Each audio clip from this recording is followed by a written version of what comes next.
This cannot be left like this. We have proof of this. Let's put it in the media. There are NGOs and large corporations that are preventing research from advancing in Brazil. It's time for a police investigation into this issue. Recently, in a live broadcast by the DACA ecosystem, Randy Fernandes de Oliveira, who is the president, raised great concerns regarding everything that has been happening in the research scenario in Brazil. Brandina, my question for you is what has been worrying you fundamentally, and how has the DACA ecosystem been preparing to keep its research ever closer to the people and ever closer to the truth? In fact, research has brought us a new world. It uncovered the veil that was dormant in the minds of all people, researchers, and made us understand a connection that, in reality, did not disappoint us. In my understanding, research is supposed to be cultural, artistic. It is to generate prosperity, generate income, generate tourism for Brazil, for the municipalities.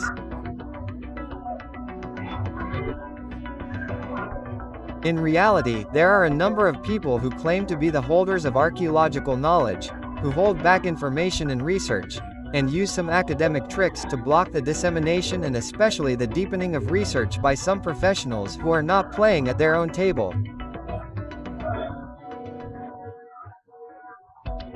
So this is very bad for Brazil. This is very bad for the coordination of Brazilian universities. I'm not talking about all universities, but we discovered these connections in some of them, and this even serves as a denunciation, because the government, at the federal level, needs to be investigated.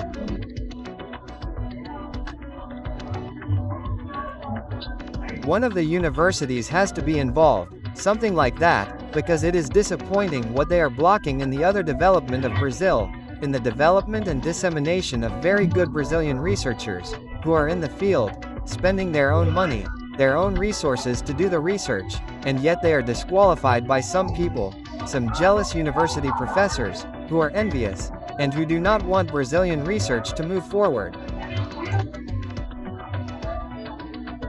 Brazilian archaeology can surpass the entire world, because we already know what it has. I have been researching the Amazon and part of Brazil for 40 years. And in reality, I now know what exists.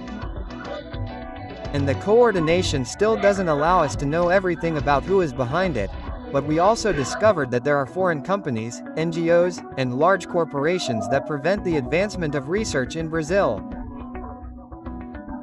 They finance some universities, and they pour money there through NGOs and other sectors as well. We have proof of this, and we will show it to the media, and it can't be left like this. So, for us, it was a disappointment, but at the same time, we have enormous potential to show the world and elevate Brazil to a very satisfactory level in terms of research, archaeology, culture, art, and generation, not to mention job creation for each municipality.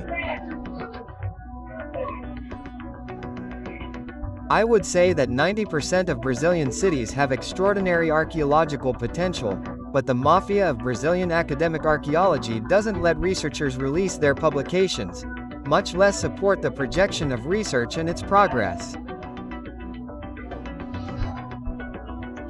So, here's the thing. I think it's time for Brazilians to wake up. It's time for a police investigation into this issue and see what's going on.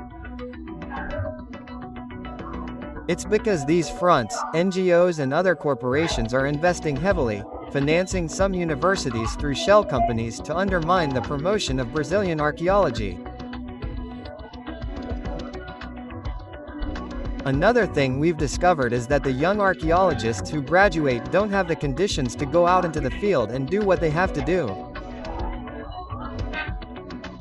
They're forced to pay a miserable salary from some companies just so they can drill the ground, and so on, just to say, look, there's archaeological evidence here, but there isn't. And they're often forced to give a false report saying there's nothing archaeological there so the company can continue with its plans to drill the ground, the environment and everything else. So, there's this curtain that ends up hindering Brazil's development, even some companies, right?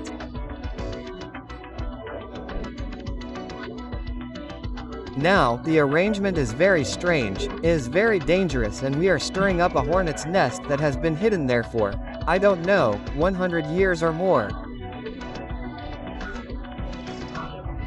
This has messed up Brazil's history, culture, development, and tourism.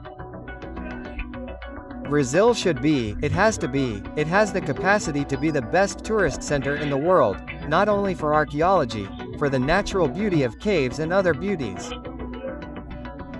But there are some interests that are strange. I don't know if the federal government is aware of this, but the federal police should investigate these issues, because they are manipulations. They are arrangements that hinder Brazil's development, hinder Brazilians' salaries, hinder the financial growth of every municipality,